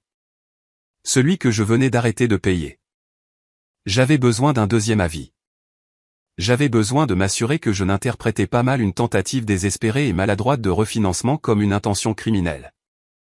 J'ai envoyé un SMS à Elias, un spécialiste en criminalistique que je connaissais d'un cours de certification il y a 2 ans. Ce n'était pas un avocat, mais c'était un examinateur de fraude spécialisé dans les cas de vol d'identité. Déjeuner. J'ai un scénario hypothétique impliquant un statut de garant non autorisé. Nous nous sommes rencontrés dans une épicerie fine à 3 pâtés de maison du bureau. C'était bruyant, le genre d'endroit où les conversations étaient noyées par le tintement des assiettes. J'ai glissé un dossier sur la table vers lui. Elias a lu les documents en mâchant un sandwich à la dinde. Il n'a pas eu l'air surpris. Il a eu l'air résigné. C'est hypothétique, a-t-il demandé en tapant sur le papier avec l'adresse IP. Non, ai-je dit. En B, a dit Elias, s'essuyant la bouche avec une serviette. C'est un cas d'école. Ils ont demandé le prêt en sachant qu'il serait rejeté, mais ils vous ont listé pour maintenir la demande en vie. La ligne accord verbal est l'hameçon. Ils espèrent que lorsque la banque vous contactera, la pression de l'obligation familiale vous fera signer juste pour éviter de les embarrasser ou de les mettre en difficulté pour avoir menti. Ils veulent 50 000 $, ai-je dit, ma voix monocorde. Ils veulent une bouée de sauvetage, a corrigé Elias. Mais voici le piège. Si vous vous engagez avec eux, si vous les appelez et criez, ils l'enregistreront. Ils diront que vous étiez au courant. Ils diront que vous avez changé d'avis dans un litige civil. L'ambiguïté est l'ennemi. Il s'est penché, sa voix baissant. Ne leur parlez pas. Ne leur envoyez pas de SMS. Si la banque appelle, vous leur dites que vous n'avez pas autorisé la demande. C'est tout. Si vous signez quoi que ce soit ou même reconnaissez que vous en avez peut-être discuté, vous êtes sur le coup. Gardez tout par écrit. Traitez-les comme une entité hostile tentant une prise de contrôle. J'ai hoché la tête. J'ai déjà coupé la communication. Bien, a dit Elias. Mais soyez prudente. Quand l'argent se fait rare, les gens deviennent désespérés. Et les gens désespérés ne demandent pas juste gentiment, ils vont plus loin. Il avait raison. Au moment où je suis retourné au bureau, mon téléphone s'allumait à nouveau, mais le ton avait changé. Les SMS en colère de mon père avaient cessé. Les messages culpabilisants de Blair avaient disparu. Maintenant, c'était Blair qui appelait encore et encore. J'ai laissé aller à la messagerie vocale. Puis elle a commencé à envoyer des SMS. En B, s'il te plaît, décroche. Ce n'est pas à cause de la dispute. Nous sommes vraiment effrayés. Papa a fait une erreur avec des documents. Il a besoin que tu la répares avant que ça ne devienne un gros problème. S'il te plaît, appelle-nous. Nous pouvons régler ça. Nous sommes une famille. En B, arrête de nous ignorer. C'est sérieux. J'ai lu les messages depuis la sécurité de mon bureau. Papa a fait une erreur avec des documents. C'était le code. Ils avaient probablement été contactés par le prêteur leur demandant ma signature. Et ils réalisaient que sans elle, la fraude serait exposée. Ils n'avaient pas peur d'être pauvres. Ils avaient peur d'être pris. Ils avaient besoin de moi, mais pas pour mon argent cette fois-ci. Ils avaient besoin de ma complicité. Ils avaient besoin que je rende leurs mensonges vrais rétroactivement. Je suis resté assise là, la lueur des moniteurs éclairant mon visage. J'ai pensé à la fête de remise des diplômes. J'ai pensé à la façon dont mon père avait fait taire la pièce pour m'humilier. J'ai pensé à ma mère me qualifiant d'investissement raté. Ils voulaient que je sois leur bouclier. Ils voulaient que je m'interpose devant la balle qu'ils s'étaient tirée eux-mêmes. Je n'ai pas répondu. Je n'ai pas vérifié. J'ai laissé le silence s'étirer. Heure après heure. Je les ai laissés suer. Je les ai laissés réaliser que le silence n'était pas seulement une punition. C'était un mur. Et ils étaient du mauvais côté. Vers 16 heures, la notification que je redoutais et attendais est enfin arrivée. Ce n'était pas un SMS. Ce n'était pas un message vocal. C'était un email qui avait contourné mon filtre anti-spam parce qu'il provenait d'un domaine financier légitime. Mon cœur s'est arrêté une seconde en lisant l'objet. Objet, vérification de responsabilité et confirmation d'emprunteur, action requise. Je l'ai ouvert lentement. Chère Madame Alexander, nous vous contactons concernant la demande 994 205 soumise par Richard Alexander. En tant que garante désignée pour cette facilité de crédit, nous exigeons votre signature numérique pour finaliser le décaissement des fonds. Le demandeur principal a indiqué que vous avez consenti aux termes et conditions concernant la responsabilité de 50 000 $. Veuillez cliquer sur le lien ci-dessous pour vérifier votre identité et confirmer votre acceptation de l'obligation de la dette. Si vous pensez que cette demande a été soumise par erreur, ou si vous n'êtes pas la personne indiquée, veuillez contacter notre service de fraude immédiatement. J'ai fixé l'écran. C'était ça, la preuve irréfutable. La preuve qu'ils étaient prêts à m'entraîner dans un trou de 50 000 $ sans ma permission. Ils avaient tout misé sur l'idée que j'étais trop faible pour dire non, trop conditionné pour les laisser échouer. J'ai passé ma souris sur le lien. Je n'allais pas le signer, mais je n'allais pas non plus le supprimer. J'ai regardé la phrase en bas. Veuillez contacter notre service de fraude immédiatement. J'ai pris une profonde inspiration. J'ai transféré l'email vers mon archive sécurisée personnelle. Puis j'ai cliqué sur « Répondre », non pas à la banque, mais à l'email du service de fraude indiqué en petits caractères. La partie d'échec était terminée. Ils avaient fait leur mouvement. Maintenant, il était temps de faire échec et mat. J'ai choisi un lieu neutre pour la réunion, pas mon appartement, où ils pourraient refuser de partir, et certainement pas leur maison, où les murs contenaient trop de souvenirs de ma complaisance. J'ai choisi le Morning Lark, un café animé du quartier financier. Il était 9 h un mercredi matin. L'endroit était bondé d'avocats, de courtiers et de parajuristes. C'était une salle pleine de témoins et de gens qui comprenaient la valeur d'un contrat. Je suis arrivé 15 minutes plus tôt. J'ai commandé un café noir, j'ai trouvé une table au centre de la pièce et j'ai posé mon portefeuille en cuir sur la surface. À l'intérieur se trouvait l'email imprimé de Providence Capital, les journaux d'adresse IP et un résumé des 5 dernières années de ma servitude financière. Ils sont arrivés ensemble. Mon père avait l'air plus vieux qu'il y a quelques jours. Son costume était froissé, sans l'autorité nette qu'il projetait habituellement. Ma mère portait de grandes lunettes de soleil à l'intérieur, probablement pour cacher des yeux gonflés ou peut-être simplement pour ajouter une couche de victimisation dramatique. Blair les suivait, faisant défiler son téléphone, évitant tout contact visuel avec la pièce, ressemblant plus à une adolescente ennuyée qu'à une co-conspiratrice. Ils se sont assis. Personne n'a rien commandé. La tension à table était assez épaisse pour s'étouffer. En B, a commencé ma mère, sa voix tremblante légèrement. Elle a tendu la main sur la table comme pour toucher la mienne, mais je me suis retiré. Merci d'être venu. Nous étions si inquiets pour vous. Arrêtez, ai-je dit. Je n'ai pas élevé la voix. J'ai gardé mes mains jointes sur la table, parfaitement immobile. Nous ne ferons pas ça. Nous ne ferons pas l'appel émotionnel.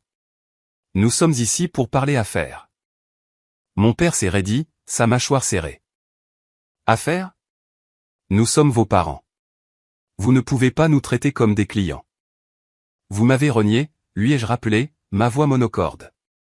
Vous m'avez coupé. Vous avez déclaré que je n'étais plus votre fille.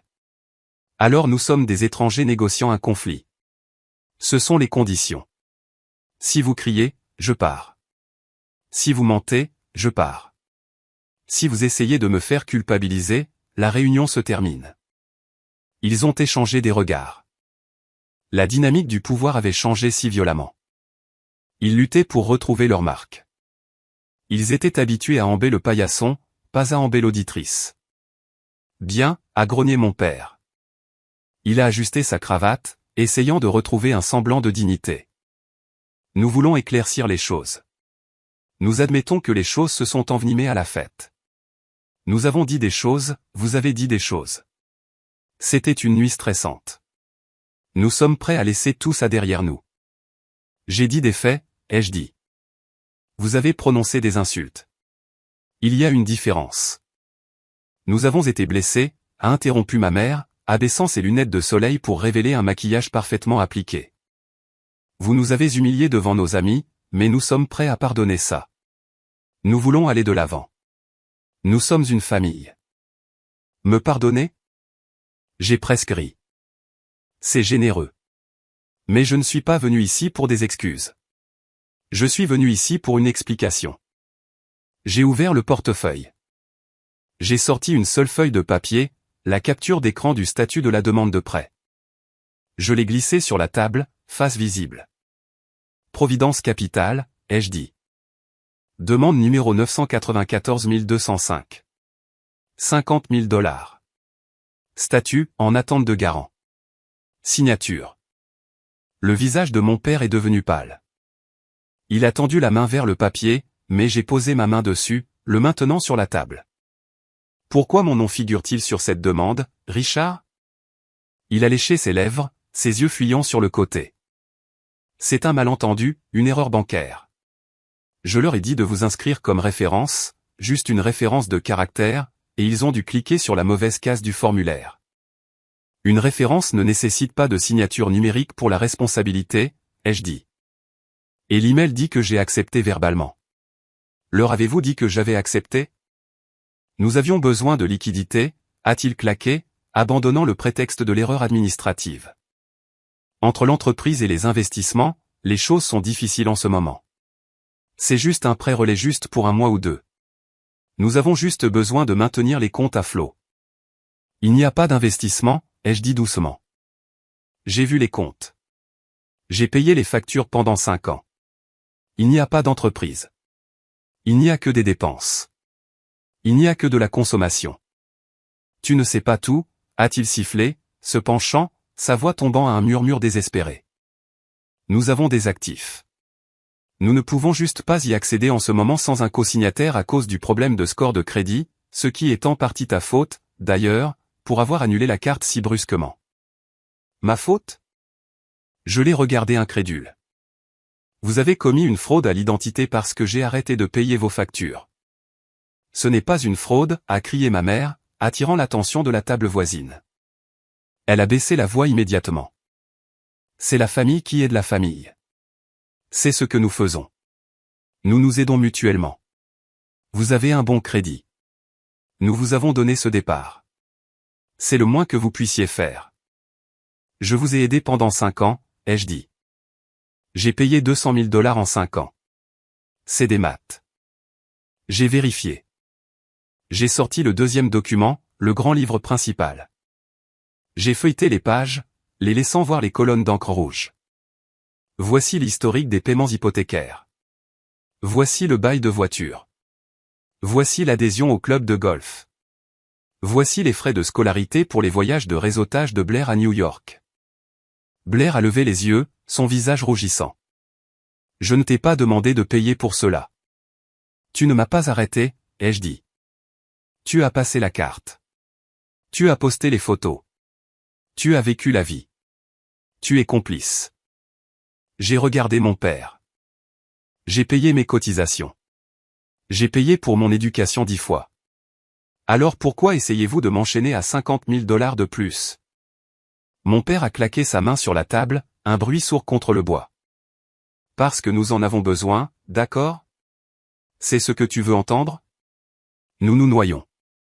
L'hypothèque a 3 mois de retard. La voiture est sur le point d'être saisie. Nous avons besoin de liquidités pour nous maintenir jusqu'à quoi, ai-je demandé. Jusqu'à ce que vous gagniez à la loterie? Il n'y a pas de plan, papa. Il n'y en a jamais eu. J'étais le plan. Signe juste le papier, en B, a-t-il dit, sa voix tombant à un grognement désespéré. Signe juste l'email de confirmation. C'est juste un clic numérique. Cela ne te coûte rien pour l'instant. Si tu le signes, la banque débloque les fonds. Nous sommes à jour sur la maison et nous te laissons tranquille. Je te le promets. Nous ne te demanderons plus un sou. Et quand vous ferez défaut, ai-je demandé, parce que vous ferez défaut. Qui paiera alors? Le garant paie, moi. Nous ne ferons pas défaut, a insisté ma mère. Ton père a une affaire qui va se concrétiser. Il n'y a pas d'affaire, ai-je dit. Il n'y a que des dettes. Mon père m'a regardé avec un mélange de haine et de supplication. En B, s'il te plaît, si nous perdons la maison, la honte. Pense à la honte. Tout le monde saura. Tout le monde sait déjà, ai-je dit. Internet sait. Les voisins savent. Les seuls qui prétendent sont vous. Signe-le, il a supplié, son sang-froid s'effondrant complètement. Clique juste sur le lien. Pourquoi dois-tu être si difficile? Pourquoi dois-tu tout gâcher? C'est juste une signature. Cela rendra tout silencieux. C'était ça. L'aveu. Cela rendra tout silencieux. Il ne demandait pas d'aide. Il demandait mon silence. Acheté avec ma propre code de crédit. Il voulait que je signe mon avenir financier pour le racheter quelques mois de plus à faire semblant d'être riche. Il se fichait que 50 000 $ me ruineraient. Il se fichait que cela ruinerait la carrière que je venais de construire. Il ne se souciait que des apparences. Il voulait que je sois le dommage collatéral de leur vanité. Je les ai regardés, je les ai vraiment regardés. J'ai vu une mère qui se souciait plus de sa position sociale que de la survie de sa fille. J'ai vu un père qui préférerait commettre un crime que d'obtenir un emploi. J'ai vu une sœur qui regardait le navire couler et blâmait l'océan. J'ai ressenti un profond sentiment de détachement. La colère était partie. La douleur était partie. Il n'y avait que l'efficacité froide et dure de l'audit. J'ai fermé le portefeuille. Je ne leur ai pas rendu les papiers. J'ai gardé les preuves. Non, ai-je dit. Mon père a cligné des yeux comme si j'avais parlé une langue étrangère. Quoi? Non, ai-je répété. Je ne signerai pas. Je ne vérifierai pas. Et je ne paierai pas. Tu ne peux pas faire ça, a-t-il murmuré. Ils vont refuser le prêt. Ils pourraient le signaler pour examen. Ils l'ont déjà fait, ai-je dit, parce que le demandeur a menti sur le garant. Je me suis levé. J'ai ramassé mon portefeuille. J'ai regardé les 3 personnes qui portaient mon nom de famille. C'est fini, ai-je dit. Je ne suis pas votre banquière. Je ne suis pas votre co-signataire. Et à partir de maintenant, je ne suis pas votre fille. En B, a gémi ma mère, agrippant ma manche. Tu ne peux pas nous laisser comme ça. Nous sommes une famille. J'ai retiré doucement mais fermement sa main de mon bras. J'ai obtenu mon diplôme de cette famille, ai-je dit. Je me suis retourné et je suis parti. Je n'ai pas regardé en arrière pour voir leur réaction. Je n'en avais pas besoin. Je suis sorti du café et je suis allé sous le soleil éclatant du matin. J'ai hélé un taxi. J'avais un dernier arrêt à faire. Un dernier email à envoyer. Le coup de grâce n'était pas seulement de partir. Le coup de grâce était de s'assurer qu'il ne pourrait jamais utiliser mon nom à nouveau. J'ai sorti mon téléphone alors que le taxi s'insérait dans la circulation. J'ai ouvert le dossier des brouillons où j'avais enregistré la réponse au service de fraude. Il était temps d'appuyer sur « Envoyer ». Je me suis assise à l'arrière du taxi, la ville défilant à travers la fenêtre tandis que je regardais le brouillon sur mon téléphone. Mon pouce planait au-dessus du bouton d'envoi. Ce n'était pas un SMS. Ce n'était pas un message Facebook. C'était une déclaration sous serment de non-responsabilité. Je n'ai pas écrit à quel point il m'avait blessé. Je n'ai pas mentionné la fête de remise des diplômes ou les années de négligence. Je l'ai gardé strictement professionnel.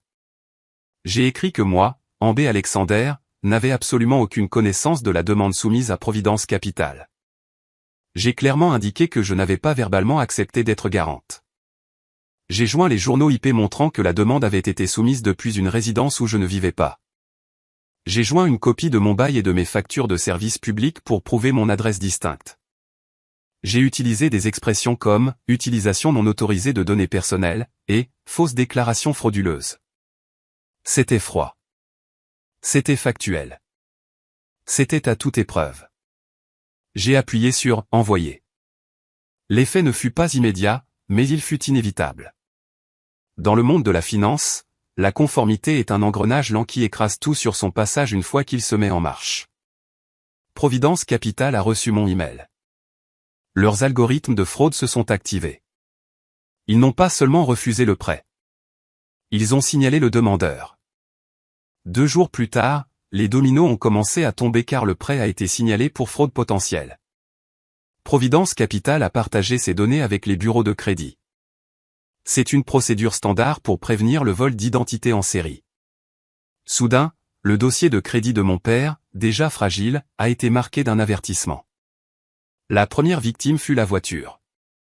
Ma mère a appelé Blair paniqué, lui demandant de régler ça, mais Blair était inutile.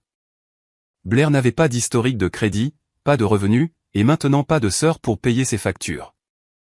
Lorsque la société de leasing a effectué une vérification de routine avant de renouveler l'assurance, que j'avais annulée, elle a vu le signalement de fraude sur le titulaire principal. Mon père, ils n'ont pas renouvelé. Ils ont saisi. Madame Higgins, la voisine avec les hortensias et les yeux vigilants, a vu la dépanneuse s'arrêter dans l'allée. Elle a regardé mon père, courir en peignoir, crier sur le conducteur, agiter les bras, menaçant de poursuites qu'il ne pouvait pas se permettre. Le conducteur lui a simplement tendu un presse-papier.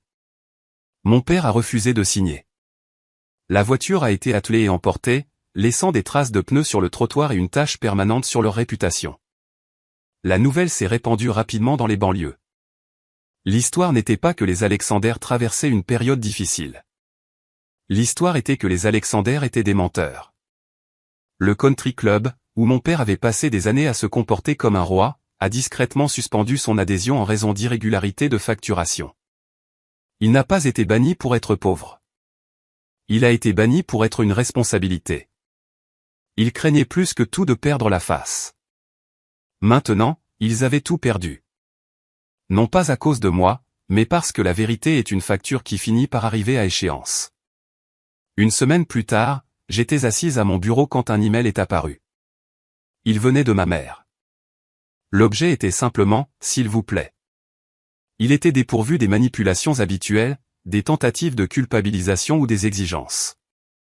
C'était juste une panique brute, non filtrée. En B, la banque menace de poursuites judiciaires concernant la demande. Ils disent que c'est une tentative de fraude. Ton père pourrait faire face à des accusations. S'il te plaît, nous te supplions. Appelle-les. Dis-leur que tu as oublié. Dis-leur que tu as changé d'avis.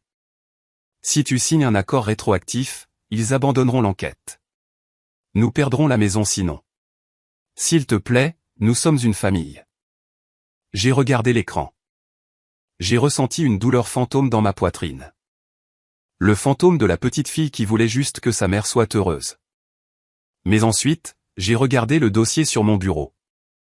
L'audit de la fiducie patrimoniale que je dirigeais. J'ai regardé le diplôme sur mon mur. J'ai regardé la vie que j'avais construite à partir de rien. Signer ce papier ferait de moi une complice. Cela les sauverait des conséquences de leurs crimes, mais cela m'enchaînerait à leur navire en perdition pour toujours. J'ai cliqué sur « Répondre ». Je n'ai pas écrit de paragraphe. Je n'ai pas écrit de roman.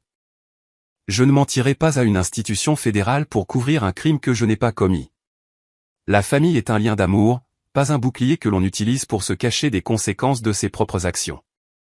J'ai envoyé et puis j'ai bloqué l'adresse email. Ce soir-là, je ne suis pas rentré chez moi dans un appartement sombre. Je suis allé sur le toit de la Restauration, l'un des plus beaux endroits de la ville. L'air était chaud, sentant le sel et le jasmin.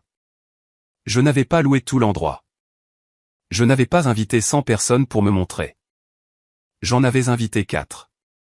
Sarah, David, Elias et Julien.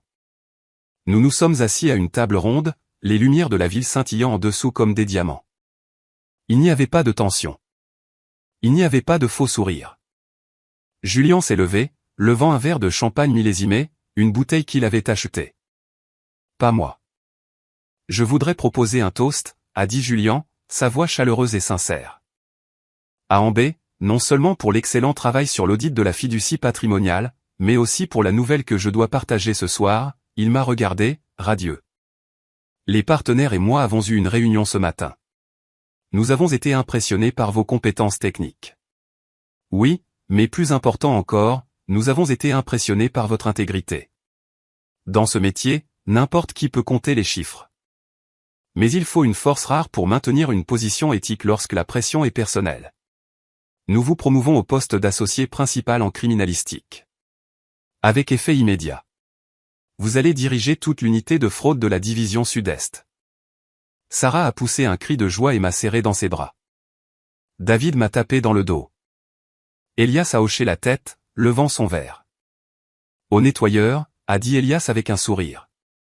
J'ai regardé autour de la table. Ces gens ne partageaient pas mon ADN. Ils ne partageaient pas mon nom de famille, mais ils partageaient mes valeurs. Ils respectaient mes limites. Ils célébraient mes victoires sans demander ce qu'ils y gagnaient. À la vérité, ai-je dit, heurtant mon verre contre les leurs. Le champagne avait un goût parfait. Je suis rentré à la maison cette nuit-là, la ville calme autour de moi. J'ai pensé à mes parents. Je savais qu'ils étaient probablement assis dans une maison qui s'assombrissait lentement, me blâmant, blâmant le monde, blâmant tout sauf le miroir. Je ne les haïssais pas. Je ne leur souhaitais pas de mal. Je ne les portais juste plus. Je les avais reniés. Non pas avec un cri, non pas avec une bagarre, mais avec un refus simple et silencieux d'être leur victime. Je me suis arrêté au coin de ma rue et j'ai levé les yeux vers la lune. J'ai pris une profonde inspiration. Mon grand livre était équilibré. Mes dettes étaient payées et pour la première fois de ma vie, j'étais riche dans la seule monnaie qui comptait. J'étais libre.